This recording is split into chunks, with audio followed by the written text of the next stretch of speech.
আসসালামু আলাইকুম। এখন খবর শুনছেন খবর টেলিভিশনের সরাসরি সম্প্রচার। বিস্তারিত খবর করা হয়েছে আলাদা মেডিকেল বোর্ড। ক্লাস 2 এর গণ্ডি পেরিয়ে 3-তে উঠলেও স্কুলে যাওয়া হয়নি। হুজাইফা সুলতানা আফনান এখন ঢাকার হাসপাতালের বিছানায় নিবিড় পর্যবেক্ষণে।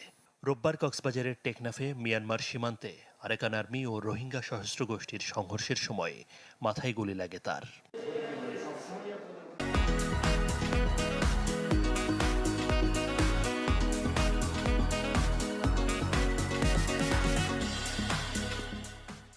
চট্টগ্রাম মেডিকেল থেকে মঙ্গলবার রাতে তাকে আনা হয় আগারগাঁওয়ের নিউরোসায়েন্সেস হাসপাতালে।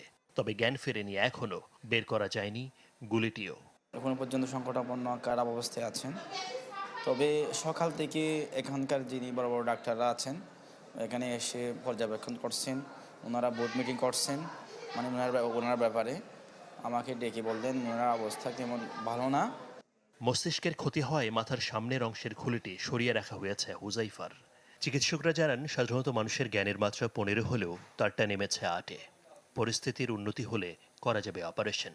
ওনারা চাচ্ছেন এখন অপারেশনটা না করুক, যে বুলেটটা ওখানে রয়ে গেছে সেই বুলেটটা এখন নাকি বের করলেও মারা যেতে পারে। তাই ওনারা এখন অপারেশনটা করবেন না, যাতে এই পেশেন্টটার কি জ্ঞান ফিরে আসে সেই দিকে তারা একটু নজরদারি করতেছে আর কি। হুজাইফা আফনানের সুচিকিৎসা নিশ্চিতে স্বাস্থ্য মন্ত্রণালয় সহযোগিতা করছে জানিয়ে দেশবাসীর কাছে দোয়া চেয়েছে পরিবার।